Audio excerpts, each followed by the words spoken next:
As a police officer serving in South Jersey for many years, I've experienced the ups and downs of law enforcement. While the job is often rewarding and allows me to make a positive impact in the community, it's not always as thrilling as portrayed in movies or TV shows. In my county, the majority of calls are routine disturbances or occasional shoplifting incidents, with only sporadic serious cases. Throughout my career, I've worked various shifts, including the night shift, which tends to bring its share of peculiar and unpredictable calls. One night, during one such quiet night shift, I was patrolling a remote road flanked by dense woods on both sides. The darkness enveloped the area, with no streetlights to illuminate the way, adding to the eerie atmosphere. Suddenly, I noticed a faint reflection of tail lights ahead, seemingly parked on the right side of the road. As I approached, I noticed that the driver's side door was ajar. Concerned that someone might be in need of assistance, I carefully veered onto the grass and slowed down, fully prepared to offer help. However, as I got closer, a figure emerged from the driver's seat and swiftly dashed into the dense woods. My instincts immediately kicked in, and I knew I had to act quickly. I alerted my fellow officers on the radio, reporting a suspicious person or vehicle, and cautiously approached the abandoned car. With my flashlight in hand and my grip tightened around my holster, I called out to the person hiding in the woods, asking if they needed assistance or were in any kind of distress. The silence that followed was unnerving, and I could feel the tension mounting. I repeated my calls, trying to establish communication, but still, there was no response. As I investigated the car, the first thing that struck me was a pungent, nauseating smell emanating from within. It was a sickening combination of rotten meat and decay. With caution, I peered inside and found multiple blooded tissues and paper towels strewn on the floor, both in the passenger side and the rear seats. The papers were soaked in dark red, indicating they had been drenched in blood. While inspecting the car, I could hear faint footsteps in the woods, confirming my suspicion that someone was hiding out there. My heart pounded as I tried to make sense of the situation. Was this an innocent person seeking help, or was there something far more sinister at play? I returned to the police cruiser and requested immediate backup, realizing that this was not an ordinary encounter. I turned on my cruiser's lights to aid my fellow officers in locating my position swiftly. As we waited for reinforcements, I kept my senses on high alert, trying to discern any further signs of danger. When backup finally arrived, we organized a thorough search of the surrounding woods, looking for any possible blood trails or signs that could lead us to the elusive individual. Despite our meticulous efforts and hours of combing through the dense foliage, we found no trace of the person I had seen fleeing from the car. As the situation escalated, we ran a check on the vehicle, discovering that it had been reported stolen by a resident of a nearby town. Strangely, the car had no license plates, raising even more questions about its mysterious driver and the circumstances surrounding the abandoned vehicle. Forensics experts collected fingerprints from the car's steering wheel, and DNA testing was conducted on the severed hand found inside the car. Unfortunately, the results yielded no matches in the database, leaving us with more questions than answers. The investigation into this bizarre and disturbing incident continued for weeks, with no concrete leads emerging. Despite the lack of progress, we remain committed to pursuing justice and solving this perplexing case. As a seasoned police officer, I've faced my fair share of challenging situations, but this one continues to haunt me, as the sense of closure remains elusive. As a rookie cop working the night shift, my usual tasks consisted of conducting traffic stops and responding to basic 911 calls. However, 2 nights in a row, I was called to the same house, which piqued my curiosity and concern. The first call was due to a 911 hang-up, but when I arrived at the seemingly abandoned house, there was no response, and all the windows were shut. The next night, I received a similar call from dispatch, but this time someone could be heard crying on the other end before the call ended abruptly.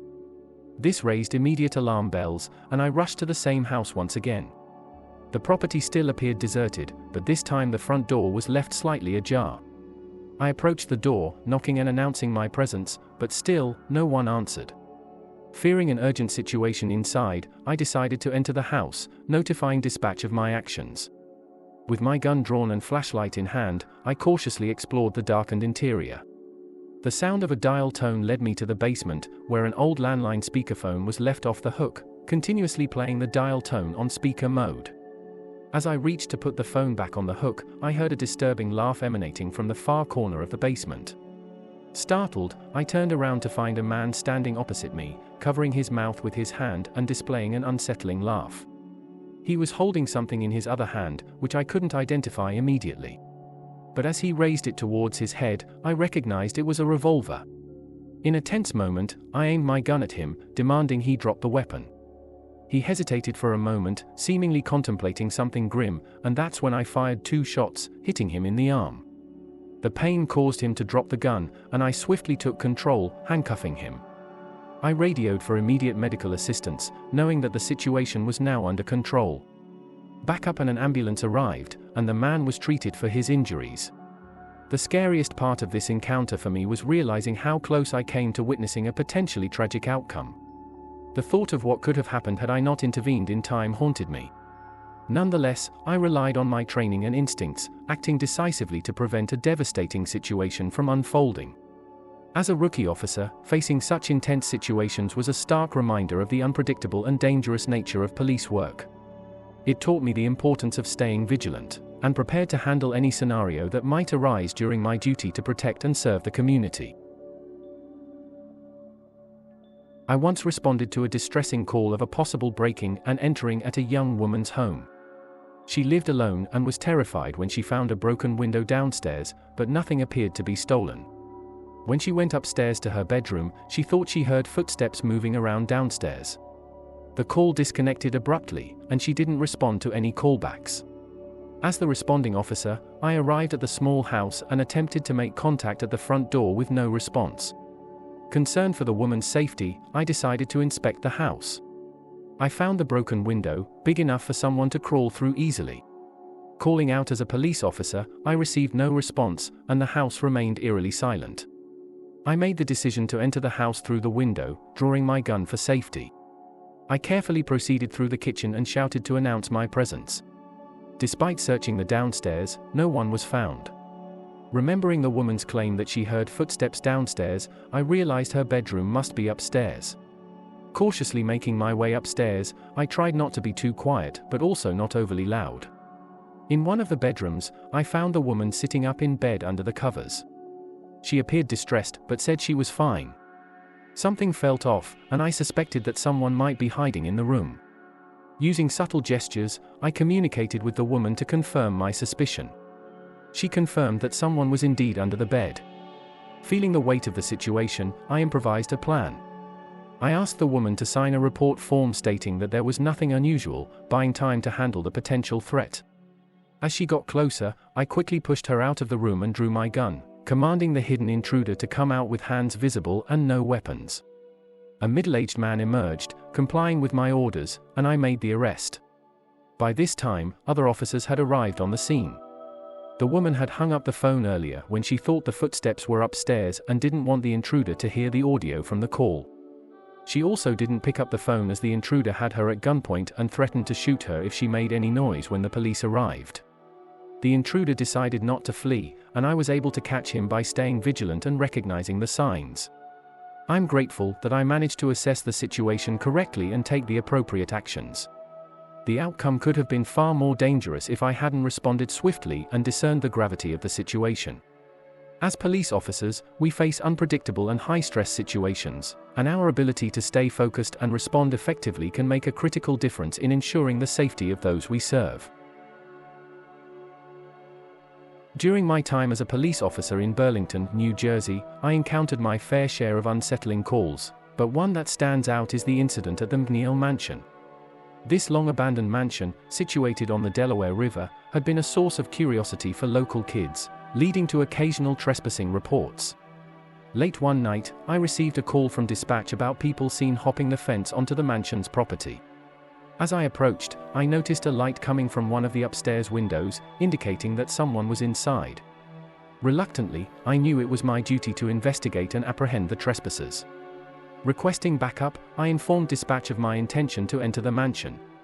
Finding a lower window smashed open, I made my way inside, alerting the intruders of my presence. The living room was in disarray, littered with rubble. As I heard footsteps upstairs, I called out again, hoping to draw them down to me. When they didn't respond, I knew it was time to ascend the stairs. Walking cautiously through the debris-laden upper floor, the fear began to creep in. My hand was on my gun holster, ready for any eventuality. Shouting again to announce my presence, I searched for the trespassers, bracing myself for a possible confrontation. In one room with blurred glass film on the windows, I detected a sliding closet door partially open, indicating someone might be hiding inside. I prepared myself, then yanked the door open, only to find it empty. Bewildered, I searched the room and looked out to an outside deck, where I spotted figures behind the blurred glass. 3 ghostly silhouettes stood at separate windows, staring in my direction like a scene from a chilling horror tale. Curious and apprehensive, I ventured outside to the deck, but when I got there, the figures had disappeared. There was no other way off the deck besides the door I had come through. Confused and on edge, I saw the flashing lights of another police car arriving on the scene. I met with the other officers and pointed out the eerie sight of the 3 figures on the deck. We searched the entire mansion together, finding nothing but more unease. Eventually, we reached a small room on the first floor, where another figure appeared outside the window. As we approached, the object lowered below the window, vanishing from sight. The whole experience left us feeling unsettled, but after an extensive search, we found no trace of the trespassers. We secured all the entrances and left the mansion behind, still pondering the strange and ghostly appearance of the figures in the windows. The McNeil mansion had its fair share of mysteries, and that night's encounter with the ghost-like silhouettes was one that I would never forget. It reminded me that even in the line of duty, there are moments that defy explanation and leave a lasting impression on those involved. As police officers assigned to the Sheriff's Department's unit that handles tethers or ankle monitors, my partner and I embarked on a night mission to locate a person who had absconded from the program. Following the individual's last known location, we found ourselves in a somewhat shady area of our county. From the outset, this stop felt different and unsettling. While my partner approached the front door, I positioned myself at the side of the house, maintaining a vigilant focus on both him and the surroundings. Upon knocking, we heard movement inside, and the door slowly opened to reveal a middle-aged woman who peered directly at me. What struck me as odd was that she seemed to know where I was standing, even though I was out of view from any window. The woman's behavior further added to the peculiar atmosphere. Rather than responding to us directly, she dropped to her hands and knees and started scooting on the floor, repeatedly calling for someone named Camille. It was apparent that she was dealing with some mental issues, and we suspected that Camille might be her caretaker. Despite the strange situation, we proceeded to search the house while the woman continued her peculiar behavior, never once getting back on her feet but following us around on the ground. The house had a peculiar vibe, with just one light on, no electronic devices, and an eerie feeling throughout. The layout of the older-style home had multiple rooms and 2 floors. Curiously, every time I left a room, I felt disoriented, as if I had entered a different part of the house altogether. The woman, without making any sound, would sometimes appear right behind me, leaving me baffled as to how this was possible. At one point, both my partner and I ascended to the upstairs, expecting to find bedrooms or a bathroom. However, as we tried to open a door, it seemed sealed shut, as if painted over with dried paint in the seams. Upon finally opening it, we were taken aback to find an attic filled with insulation and storage space, reminiscent of a scene from the movie Paranormal Activity. Throughout the search, we had the sense of time distorting. Although we were only there for about 20 minutes according to dispatch and our logs, it felt like we had spent well over an hour or 2 exploring the perplexing house. Finally, deciding to call off the search and clear the property, we left the strange scene behind. As we drove away, the woman stood right in front of the door, staring at us as we departed, adding an unsettling conclusion to the inexplicable encounter. Since that eerie night, we have not returned to that house, leaving it as an enigmatic memory that still haunts us to this day. The inexplicable events and the woman's bizarre behavior remain unexplained, leaving us to wonder about the mysteries hidden within the walls of that strange and unsettling house.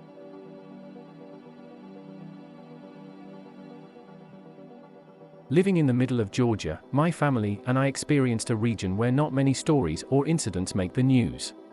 However, there was one horrifying event that my cousin, whom we all called Bob, encountered during his time as a police officer. Bob had joined the force with a genuine desire to make a difference and improve the lives of the people in his community. One day, Bob's unit received an alert from a house located somewhere between Macon and Roberta. The place had been assumed abandoned for years, indicating its neglected condition. When they arrived, they found an older gentleman sitting on the front steps, visibly distressed and sobbing while muttering about something terrible. The officers attempted to question the man, but he was incoherent and traumatized. As another police car was called for backup, Bob drew his gun and decided to enter the house, following protocol. The stench inside was unbearable, and the kitchen and living room were in complete disarray. The owners were apparent hoarders, with pots and pans stacked almost to the ceilings, spoiled food on the table, and scattered takeout containers strewn across the floor. Moving cautiously down the hall, the smell grew even worse. Despite his experience, Bob's heart rate increased rapidly. He called out, but there was no response.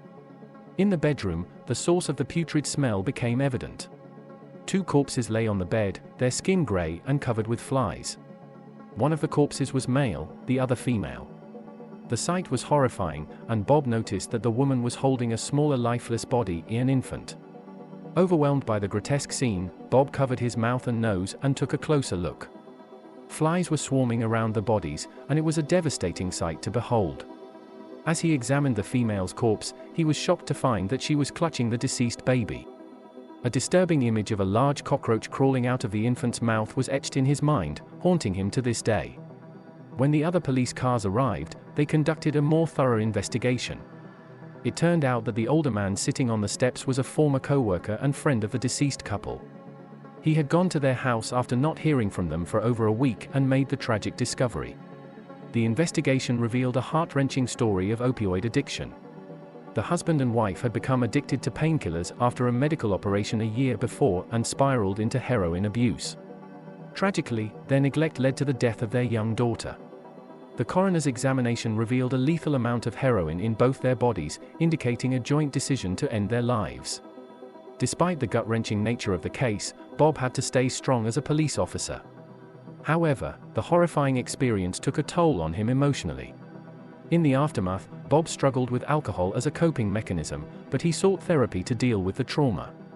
He has managed to regain control of his drinking, but he admits that he still has nightmares about the deceased child crying, a haunting reminder of the tragic event that he encountered during his service as a dedicated police officer.